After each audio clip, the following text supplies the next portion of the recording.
বন্ধুরা তোমাদের মোবাইলের অ্যাপসকে ওপেন করতে চাইছো অথচ ওপেন হচ্ছে না, ডিসপ্লে সাদা হয়ে যাচ্ছে বা ঘুরতে আছে, তো এই অ্যাপস ওপেন না হওয়ার সমস্যার সমাধান কিভাবে করবে চলো দেখিয়ে দিচ্ছি। 5টা স্টেপ দেখাবো, শেষের স্টেপটা কিন্তু 100% কার্যকরী। তো সর্বপ্রথম তুমি তোমার ফোনের সেটিংসে চলে যাবে।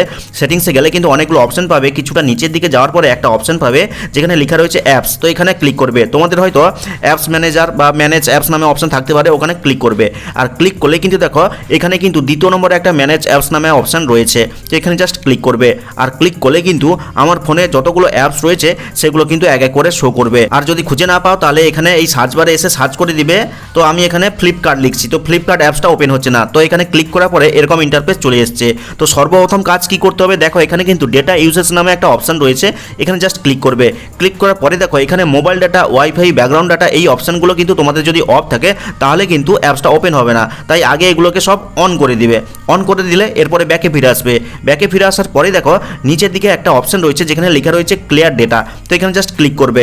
ক্লিক করার পরে এই যে ক্লিয়ার ক্যাচ অপশনটা রয়েছে এখানে জাস্ট ক্লিক করবে। ক্লিক করার পরে ওকেতে ক্লিক করে দিবে। এরপরে ব্যাকে ফিরে আসবে, একদম হোম স্ক্রিনে চলে আসবে। হোম স্ক্রিনে আসার পরে তুমি তোমার অ্যাপটাকে ওপেন করার চেষ্টা করবে। যদি ওপেন না হয় তারপরে কি করবে, চলে যাবে সরাসরি প্লে স্টোরে। প্লে স্টোরে গিয়ে যেই অ্যাপসটা ওপেন হচ্ছে না সেই অ্যাপসটা এই সার্চ অপশনে এসে সার্চ করবে। তো আমার ফ্লিপকার্টটা ওপেন হচ্ছে না, ফ্লিপকার্ট লিখে সার্চ করেছি, তো দেখো এখানে কিন্তু আপডেট বাটন চলে এসেছে। এই আপডেট বাটনে ক্লিক করে অবশ্যই কিন্তু অ্যাপটিকে আপডেট করে নেবে। আপডেট করা হয়ে গেলে আবার সেই অ্যাপসটাকে ওপেন করার চেষ্টা করবে। আর তারপরেও যদি ওপেন না হয় তাহলে কি করবে, অ্যাপসটার উপর আঙুলটাকে প্রেস করে রাখবে। প্রেস করে রাখলে কিন্তু এরকম আইয়ের মতন একটা অপশন বা ইনফো নামে একটা অপশন পেয়ে যাবে, তো এখানে জাস্ট ক্লিক করবে। ক্লিক করার পরে কিন্তু ঠিক আবার একই জায়গায় পৌঁছে যাবে। তো আবার কি করবে, আবার এই যে ক্লিয়ার অল ডেটা অপশনটা ছিল এখানে আবার ক্লিক করবে। আর ক্লিক করার পরে জাস্ট ওকেতে ক্লিক করে দিবে। ওকেতে ক্লিক করার পরে আবার যাবে সেই অ্যাপটার মধ্যে এবং অ্যাপটাকে ওপেন করার চেষ্টা করবে। দেখবে অ্যাপটা কিন্তু 100% ওপেন হয়ে যাবে। আর এর পরেও যদি ওপেন না হয় তাহলে কি করবে, ফোনের পাওয়ার বাটনটাকে প্রেস করে রাখবে। প্রেস করে রাখলে কিন্তু এখানে রিবুট বা রিস্টার্ট নামে একটা অপশন পেয়ে যাবে, তো ওখানে জাস্ট ক্লিক করবে। ক্লিক করলে কিন্তু ফোনটা অটোমেটিক অফ হয়ে যাবে, আবার কিছুক্ষণ পরে অন হয়ে যাবে।